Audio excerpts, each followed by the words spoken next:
Assalamualaikum warahmatullahi wabarakatuh, anak-anak semua.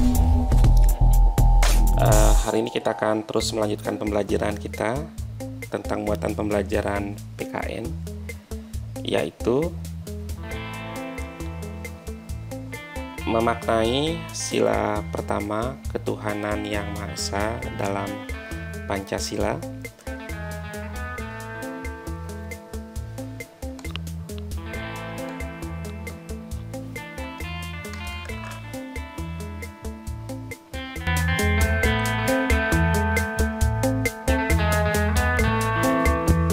Bahwa memahami makna hubungan simbol dengan sila Pancasila itu, sebelum kita bahas lebih jauh bahwa Pancasila sebagai dasar negara kita dilambangkan dengan burung Garuda.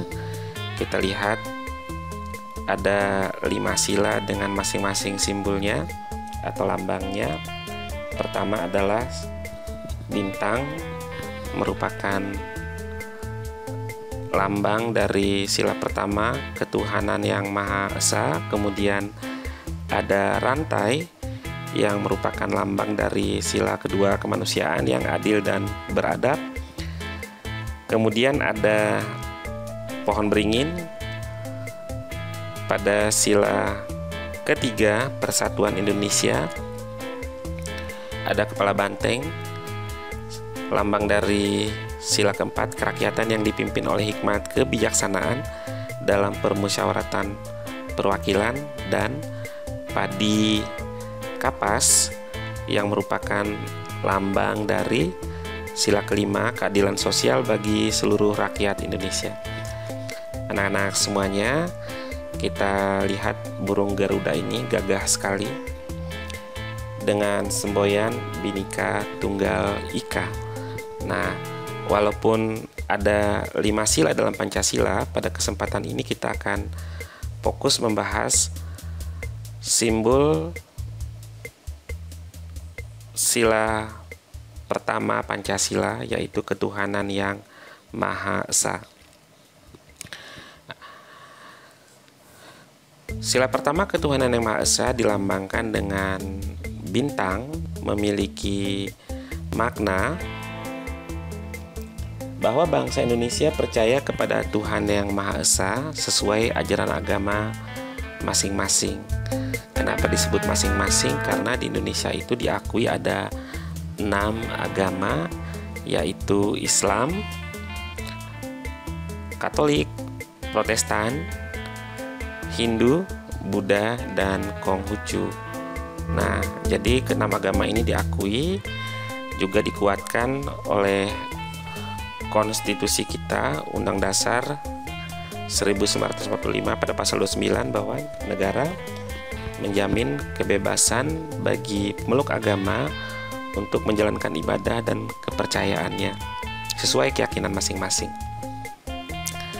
Nah, kemudian Indonesia juga setiap orangnya atau setiap warga bangsanya memiliki kebebasan untuk memeluk agama dan kepercayaannya. Tidak ada paksaan kepada orang lain atau setiap orang untuk menjalankan agama di luar keyakinannya. Jadi, setiap orang bebas untuk memeluk agama dan kepercayaan masing-masing, dan tidak boleh kita memaksakan agama yang kita anut kepada orang lain yang berbeda keyakinan. Kemudian, toleransi antar umat beragama dan sesama umat beragama. Toleransi antar umat beragama maksudnya adalah bahwa ada 6 agama yang diakui di Indonesia. Antar umat beragama maksudnya antar ke-6 agama itu harus ada toleransi. Toleransi maksudnya bukan sikap masa bodoh, artinya apa yang dilakukan orang lain ya silakan saja gitu, bukan seperti itu. Toleransi yang dimaksud adalah sikap aktif untuk mengambil peran bahwa kita menjadi bermanfaat bagi umat beragama lain walaupun kita berbeda keyakinan. Dalam arti kata, kita tidak membiarkan sesuatu itu menjadi dirugikan ya secara keyakinan ataupun secara kebangsaan. Kemudian sesama umat beragama maksudnya adalah di antara sesama agama yang sama, misalnya sesama umat Islam, sesama umat Kristen, sesama umat Katolik, Hindu, Buddha, Konghucu, ya. Jadi toleransi antar umat beragama maksudnya adalah toleransi antar agama Katolik dengan agama Buddha misalnya, atau agama Kristen dengan agama Hindu misalnya, atau agama Islam dengan agama Konghucu misalnya. Itu namanya toleransi umat antar umat beragama. Tetapi kalau sesama umat beragama artinya dalam satu agama. Berikutnya adalah membina kerjasama dan saling tolong-menolong antar umat beragama. Jadi memang di tanah air kita hal ini sudah terjalin sejak lama. Pak Irwan memperhatikan dulu kalau misalnya ada kegiatan keagamaan, itu rumah ibadah itu sering dipersiapkan atau dibersihkan secara bersama-sama. Misalnya pada kegiatan hari Natal itu banyak dari warga masyarakat yang berbeda agama juga turut serta dalam mempersiapkan hari raya ya umat agama tertentu. Demikian juga untuk agama-agama lainnya. Jadi membina kerjasama dan saling tolong-menolong antar umat beragama adalah sesuatu yang dimaknai oleh sila pertama Pancasila. Berikutnya adalah kalau kita melihat sikap yang mencerminkan sila pertama Pancasila. Kira-kira sikap apa yang memang mencerminkan dari sila pertama ketuhanan yang Maha Esa ini? Nah, kalau kita misalnya mengakui ada ketuhanan yang Maha Esa, maka cerminannya adalah kita menjalankan perintah dan menjauhi larangan agama sesuai kepercayaan masing-masing. Jadi, jangan melaksanakan apa yang dilarang, kemudian meninggalkan apa yang diperintahkan. Jadi umat beragama, masing-masing umat beragama harus menjalankan perintah dan menjauhi larangan agama sesuai kepercayaan masing-masing. Kemudian saling menghormati antar umat beragama dalam melaksanakan ibadah dan keyakinannya.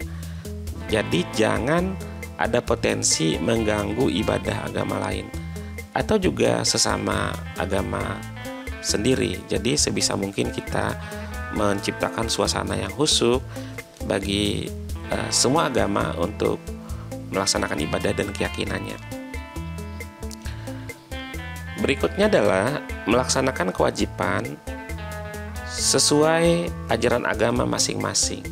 Nah, ini tentu semua agama atau setiap agama memiliki ajaran-ajaran yang bagaimana membawa umatnya kepada jalan kebaikan. Inilah yang harus dilaksanakan. Karena jika setiap orang melakukan ini dan setiap agama melakukan ini, maka akan ada harmoni, ya, ada saling pengertian, ada keakraban sebagai warga bangsa, sebagai warga masyarakat, ya, yang ada dalam satu lingkungan. Kemudian kehidupan menjadi sangat akrab dan memiliki tingkat persaudaraan yang baik. Berikutnya adalah membina kerjasama dan saling tolong-menolong sebagai sesama warga bangsa. Maksudnya adalah agama dan keyakinan boleh berbeda, tetapi sebagai orang yang bertanah air Indonesia, berbahasa Indonesia, ya, berbangsa satu bangsa Indonesia, maka harus ada sikap bekerja sama dan saling tolong-menolong. Bukan berarti kemudian hidup dengan sikap individualistik. Lalu ajaran agama lain yang selain lagi adalah mengatakan kita harus bersikap jujur, ya. Jujur arti kata sama antara perkataan dan perbuatan. Lalu memiliki akhlak mulia dan terpuji juga merupakan cerminan dari orang-orang yang melaksanakan ajaran agamanya secara baik.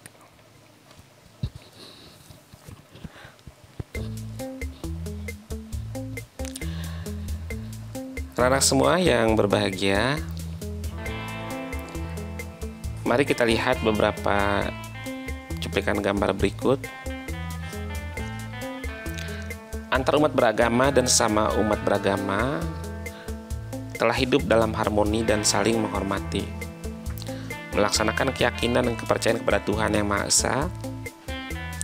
Indonesia, negara yang kita cintai bersama, akan terus bersatu jika kita semua mengambil peran sebagai generasi penjaga persatuan bangsa yang berakhlak mulia dan terpuji. Kita lihat pada gambar 1, ini ada seorang muslimah dan seorang yang beragama Buddha, ya, kelihatannya saling bekerja sama dalam apa ini, tapi dari gesturnya kita melihat ini sesuatu yang baik. Kemudian pada gambar kedua juga, ini ada umat Muslim dan umat Katolik, ya, ada sama-sama bekerja sama untuk membagikan hewan kurban. Demikian juga gambar berikutnya, ada seorang biksu dan seorang ustadz, ya. Kemudian ada gambar berikutnya adalah kerukunan antar umat beragama. Nah, inilah yang dimaksudkan oleh sila pertama ketuhanan Yang Maha Esa. Maka anak-anak semua, mari hidup dalam harmoni, mari mengambil peran untuk menjadi orang-orang yang bisa menghargai dan menghormati perbedaan, terutama perbedaan agama, perbedaan suku, perbedaan ras, perbedaan keyakinan, dan segala perbedaan yang ada di antara kita sebagai warga bangsa.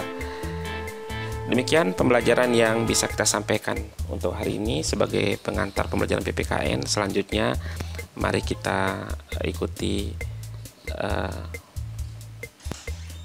di media classroom kita. Terima kasih atas perhatiannya. Billahi taufiq wal hidayah. Assalamualaikum warahmatullahi wabarakatuh.